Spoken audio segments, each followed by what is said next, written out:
the industries of technology, and it's a major issue. I don't have to tell you this because everybody who has anything to do with high tech knows that pretty well. The chairman of this session here is Ran Natanzon. Good afternoon to you. It's been a long day, you know. Ran, before we introduce the very distinguished panel here, just give me the headlines. How bad is the situation in terms of recruiting in the tech industry? So I think we are facing a global problem. It's not only an Israeli problem, but the whole world is dealing with a shortage of qualified engineers for the tech industry. And I say actually Israel is quite unique in the fact that 1 in every 10 workers in Israel belongs to the tech industry. It's an important contributor for national income, while almost a quarter of income tax comes from people working in the tech industry, and almost half of the export. So we understand in Israel, the high tech is the growth engine of the whole Israeli economy. And when we are facing this global shortage, we are trying to find our most innovative solutions for this problem. Right. And we are going to discuss this right now thoroughly. Let's meet our guests. We'll start on this direction. Orit, please, a couple words about yourself and your work. So my name is Orit Tatarsky. I'm from the INCD, the Israeli National Cyber Directorate. Formerly, I have 25 years of experience in the technological units of the IDF. I come from R&D roles, and today I'm dealing with the issue, with all aspects of the issue that we are discussing The burning here. issue, right. Exactly. Right. Karin? Hi, I'm Karin Meyer Rubinstein, and I am the CEO and the president of IATI, Israel Advanced Technology Industries, which is the umbrella organization of all the high-tech and life science industries and other advanced technology industries. Thank you. Thank you. Sharon? Good afternoon. Brigadier General in Reserve, Sharon Nir, the former gender advisor to the Chief of Staff. Before I was the commander of the C4I in the cyber school. Now I'm a lecturer in the university, the Reichman University, or Merkaz Ben Tchomi, as you want to say. Reichman University. Okay, and that's for now. All right, thank you. Gabi? Hi everyone, my name is Gabi Marom. I'm a CEO partner in IHLS Code, Leadership for Young Girls, and former was in the Army, was a commander of cyber school, and they have a lot of experience in recruiting young people to Army. All right. Omri?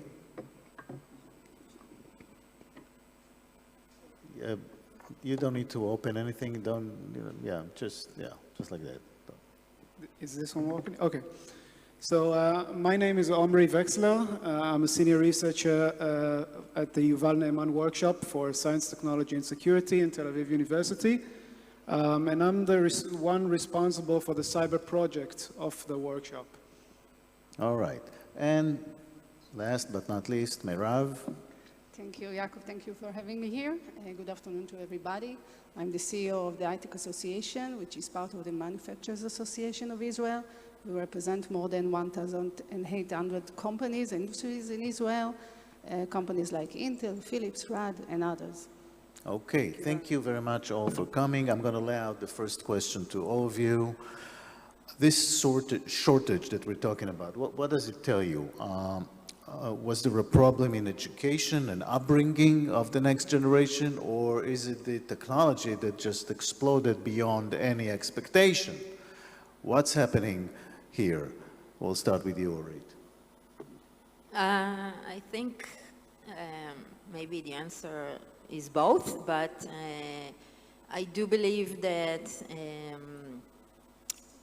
the younger generation is not enough educated to this But they do want to go to tech not industries, all of no? them. No? Maybe later on we'll talk about 50% of them, meaning girls, which we unfortunately here we have a lot of women, but when we look at the industry, it's the opposite case. So at least from this aspect, I think the problem is education and more. Maybe we will elaborate about it later. Right. Corinne, what do you say? Where should I start? Actually, we have such a huge problem, and if we want to be nice, we can call it a challenge, but I think it's already a problem. As Ran said, it's a worldwide problem, but you know, we care about what's going on here, because in Israel, because we have 45% of the industrial export from high-tech, and because 25% of the income tax is paying by the employees in high-tech, we are completely reliable on high-tech in Israel, so we care about what's going on here. We have a huge, huge problem with regards to HR, with the human capital in Israel. It means that we have today 21,000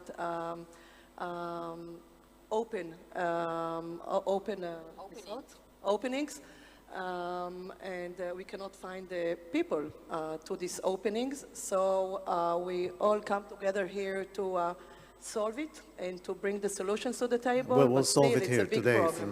No problem. No doubt. It's solved, right? Yeah, That's solved. it. Case solved. Yes. Right. Sharon? As they say before, I think that it's a huge problem. And when we come to solve a huge problem, we have to go to the root of the problem. And I think that the root of the problem, first of all, is that we have a growing fast and very fast technologies and capabilities, new technologies and capabilities to the field. And generally speaking, the manpower and the people don't come. And I think that the people don't come, first of all, because we don't know how to train them. We have to check ourselves about the traditional way of training, because it doesn't work, because if it's growing exponentially, we have to think about the way we train, maybe OJT training or things like that, but now we train and we even don't know what to train for, because the profession, we didn't characterize the profession. That's the first problem. The second problem, I think that we don't have any choice. We have to exhaust the potential of people better. Because now, if we just use half of the potential, we didn't use minority groups, we didn't use women enough, we didn't educate our women, our girls, to go to learn things like computers, and this is the really problem, that we have to think out of the box about this situation. So, Gabi, you mentioned young girls before. Yes. How young should we start then? I agree totally with Sharon that it's an educational problem. The girls and the boys in the early ages are defined by colors. Boys are blue and girls are pink. And mostly the parents and the society give them and mostly the parents and society give them this agenda. Another thing, in textbooks in school, girls, there is a traditional roles for boys and for girls, and even for their parents. The father is working out of school, out of home, and the mother do something more traditional. Another thing is that when you are going to school and you're looking who is learning sciences, you see there are many boys and very little girl amount. And then you will ask them what happened Why did you choose it? And the boys are very, very experienced and know how to manage the computer and how to manage physics. And the girls are very shy and don't know what to do. And when the teacher is asking a question, so the boys are immediately raise their hand. And the researchers show that when the teacher will hesitate for 10 seconds and give them 10 seconds to think, there will happen something very interesting. The boys will lower their hand, and the girls are going to raise their hand, because the girls are a little bit hesitate and don't, and if they are not sure, they are not given the right answer, they're not putting their hands. So you need to educate the teachers, actually. It's called perfectionism. Omri, Yes. give me your input. What is the root of this problem? Well, I think the most underlying problem that we have here, I mean, the reason why this panel even gathered itself here today, is our growing reliance on technologies in general and on digital technologies in particular. Basically, the more we base our economy and trade and social interactions, social life, national security on these technologies, and especially I come from the world of cyber, so I can only speak for like cyber professions, cyber skills. Although some of what I'm about to say is also relevant for technological workforce as well. But I think that the more we base our lives on these technologies, the more the demand for that workforce is going to increase. Plus, of course, the lack of representation of major parts of the public is also a very essential problem. I mean, women are 50% of the public. Then you have also, let's say, the people of color or minorities that are not participating as well. And that offends, that really creates a gap in the pool of potential workforce. Yes, so these two are my reasons. Merav? Yes, I think it comes from several issues. First of all, it comes because the corona crisis that we've seen for the last 2 years has grown the dependency of the companies over digital infrastructure and also over hybrid network. People started working from home, and there's a lot of investments coming to Israel, so there's a lot of need for human resources in Israel. And companies, and if I'm representing the companies in the ITech Association, this is 90% of the ITech companies are more than 370,000 workers are working in the manufacturing industry, not in the startups, okay? So we are lacking those people and in the workforce, and this is a huge problem. It is the #1 subject when talking to customers when I meet them. On the other hand, as Sharon said, we are not incorporating enough the minorities, women, youth, ultra-Orthodox, and Arabs in the industry. So if we are looking at the demography of Israel in the few years, we are seeing that Arabs and ultra-Orthodox will dominate, will be more than 30% of the population. So we need to give those minorities the chance to enter the workforce, and it starts in kindergarten, of course. Everybody needs to study coding lectures, needs to study STEM, science, mathematics, engineering, and other issues that can help them inside those. Yeah. It started long before the COVID, okay? The COVID just enhanced it. I think most of it started long before high tech. You know it what I mean? started long ago. It started, let's say, we identified this phenomena like around 6 years ago, okay, when it was obvious that there are enough employees. But then, you know, it's simple just to say it. You know, we have more and more companies. The demand is growing from day to day for good workers, for high-level human capital. So we need more and more employees, and we just don't know where to bring them for because the academia does not provide enough people. We didn't take care. We didn't take a good care of the minorities, as the people said here, and now it's the time. But still, we have a lot of people also outside of Israel and that we can bring back to Israel. And it's the relocation people, it's the Chok HaShvut people, it's the special expert. Yeah, I don't want to make this entirely and only an Israeli discussion here, but I will say, though, that when I refer to before high-tech, is that I've been hearing for years that science classes are shrinking and girls don't like to go to science schools or mathematics and stuff like that. So the problem is beyond what we are having right now, right? It's a fundamental issue that has to be solved.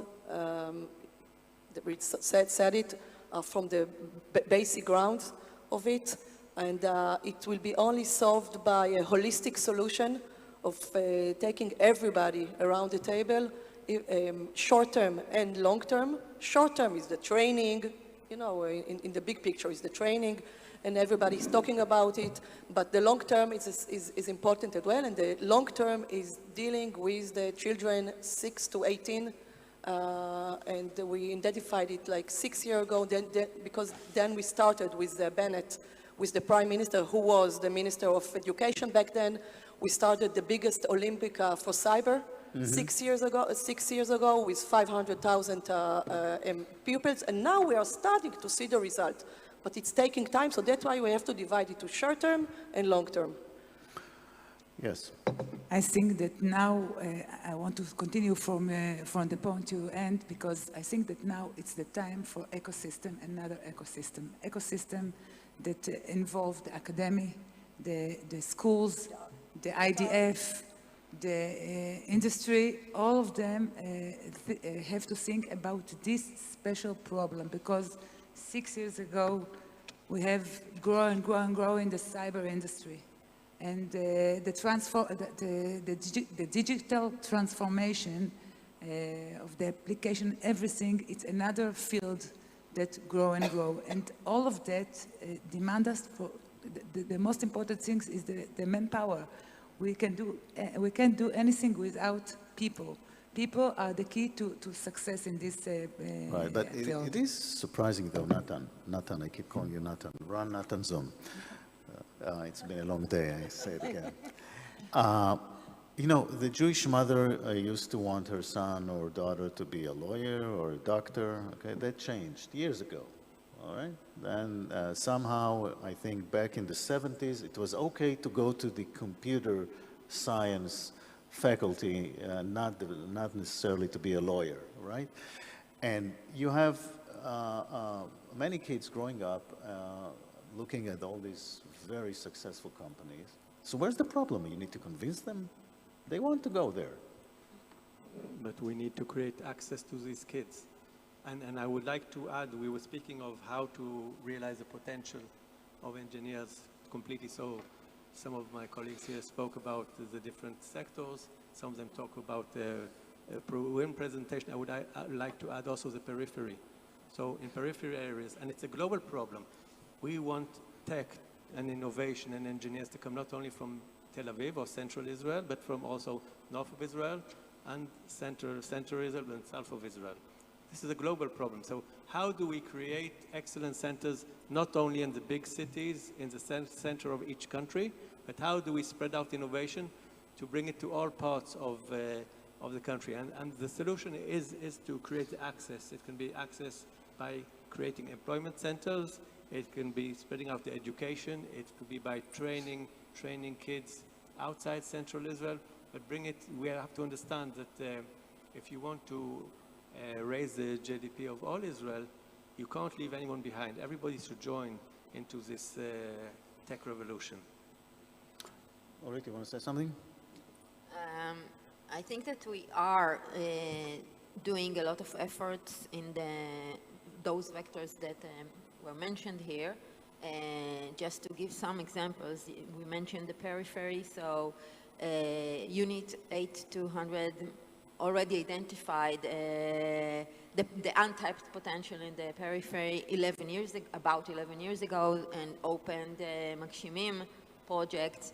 And when they started, they checked out and they saw that only 3%, about 3% of the unit was from the periphery. Today, 11 years later, it's about more than a third. So it can be done. We also, about 3 years ago, opened a joint venture with the Rashi Foundation, a project for girls. It was mentioned here that girls are intimidated when they are not in their equal group. So we opened a project based on Magshimim, which is called Mamriot. We started with national Orthodox girls. If you think about it, there are about 6,000 girls each year who are listed to national service. None of them until that point were at technological jobs. Now, three years later, the first cycle was ended this summer. You can find the girls who graduated from the program in the security community in technological roles. And we started there and we elaborated it, and this year now we are opening about more 25 in 25 other points. So things can be done,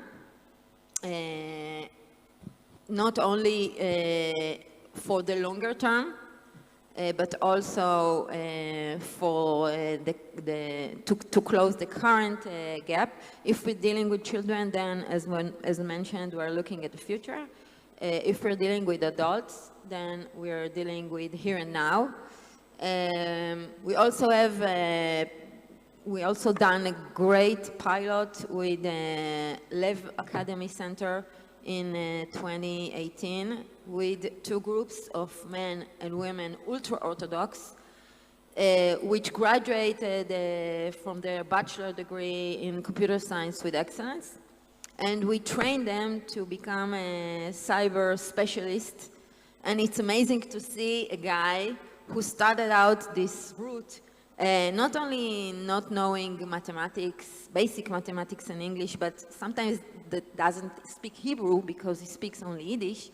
And we have now an example of one of them who is a malware analyst in one of the big companies in Israel. How do you program in Yiddish? That's And we hope to start a very big project now in the coming year, since now we have government budget. I think to solve this problem, as mentioned, like cyber is a team game. To solve this problem, it's also a team game, and you have to partner with, government ministries, the industry, the philanthropy, the army, etc., etc. And if we join together, then maybe we can get some solutions. And call for action. I call for each one of you who have any idea or wants to suggest a project to come to talk to me. okay, great.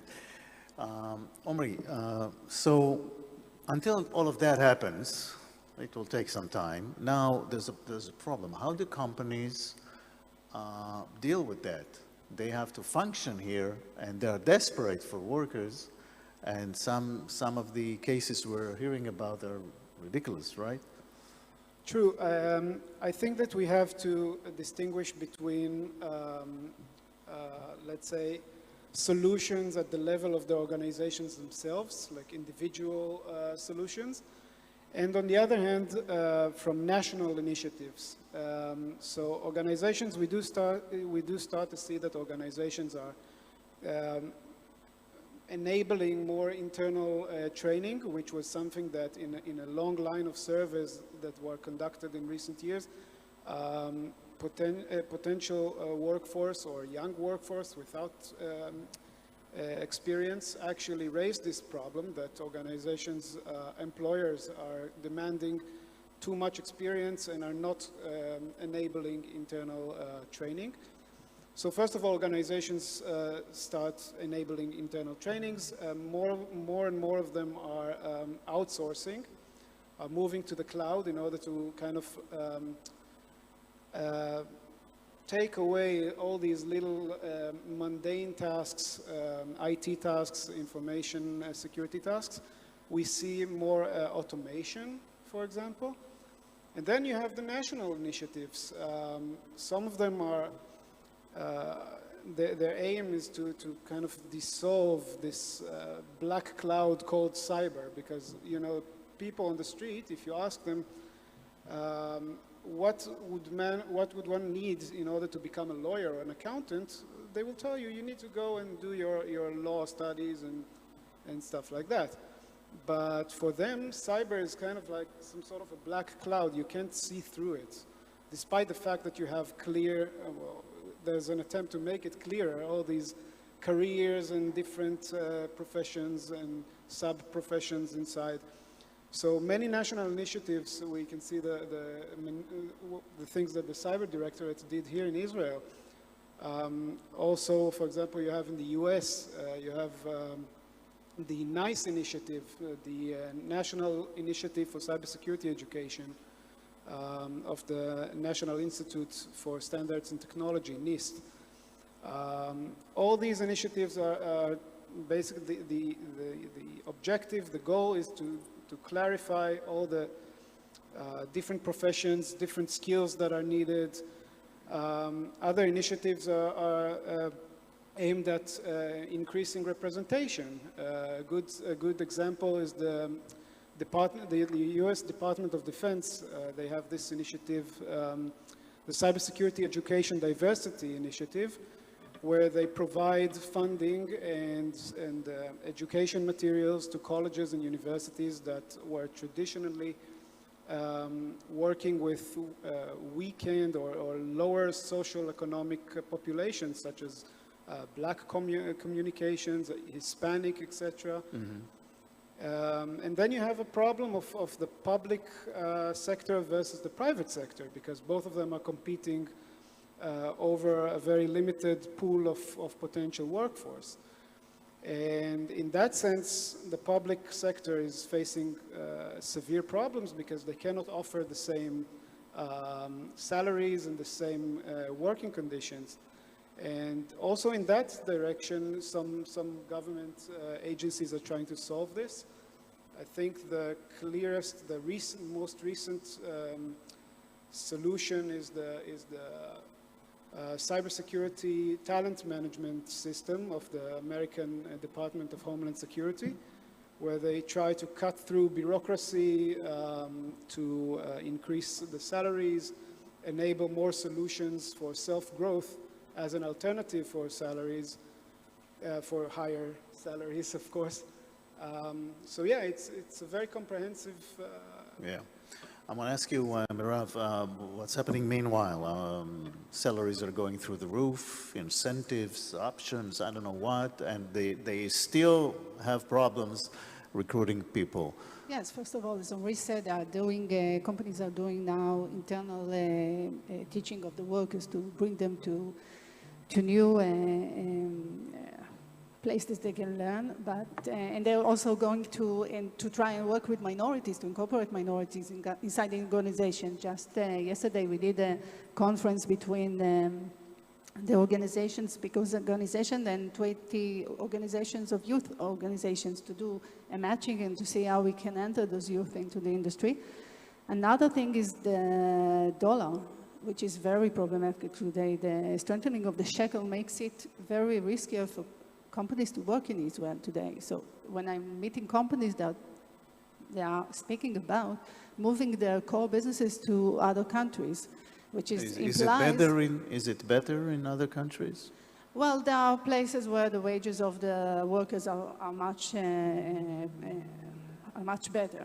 In East Europe, and you know, even the Israeli engineer is becoming more pricier than the American one. So yes, they are looking at the bottom line and thinking what they can do. And that's bad, because if industries go out here, it closes the opportunities for people to work here in Israel. So it's a very important issue today in the industry. Right. So what do we need to do, Gabi? We believe that the right age to start learning computers is 9 years old.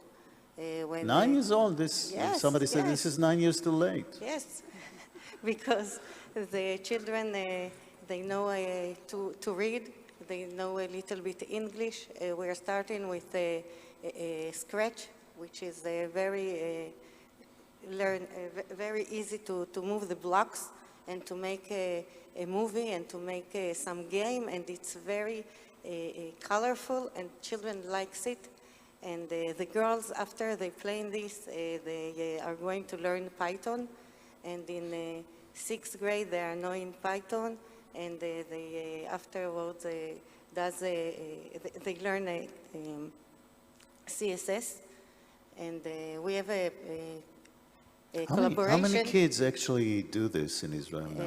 We have about 1,000 of girls, and we have a collaboration with the University of Cambridge and Howard. So they are in age of 15, 16. They know they are engineers. Last time I checked, and I'm not sure about that, I didn't find this in the schools, in the education system here. Yes, we How are come? trying. This is a startup nation. In 7th grade, they are learn a little bit Scratch, but I think it's very late, because girls, now our girls, when they are going to junior high, all of them walks to science, take science, and when you are looking for our trainers are high school girls. They all came to, they now are going to technologies in the army, in the technology unit, all of them. So we are very proud of what we are doing. You want to say something? Yeah, that research shows that in order to, attract kids to this area, then you need to create within them, first of all, the motivation and the interest, and second of all, the sense of capability, that they believe that they can do it. And the best point to do it is to start in the 5th grade. And we hope that next year maybe we will also, we're trying to initiate now another program for 5th and 6th grade. Also, I can mention that maybe you have read in the last days about the decision of the government to assist the move of the IDF to the Negev. Yeah. There's a big government decision, and one of the decisions in this decision is to build a new cyber school in Beersheba of middle school and high school, 6 years school. It's the responsibility of the Ministry of Education, and we are at the INCD are mentioned there as their partners. And Are we? But I want to ask you, Corinne. It's an industry. It's so important to Israel. It's not a social tool now to move industries to the Negev and back and forth. I'm just trying to make the counterpoint. Bring people to work. Actually, first of all, to answer your previous question, you are absolutely right about, we are the innovation nation and what's going on. How can it be that there is no computer science studies at school, elementary school. Look what happens in China. So let's just call it. By age 9. So let's just call it, it's a failure of the government. So we just put it on the table now.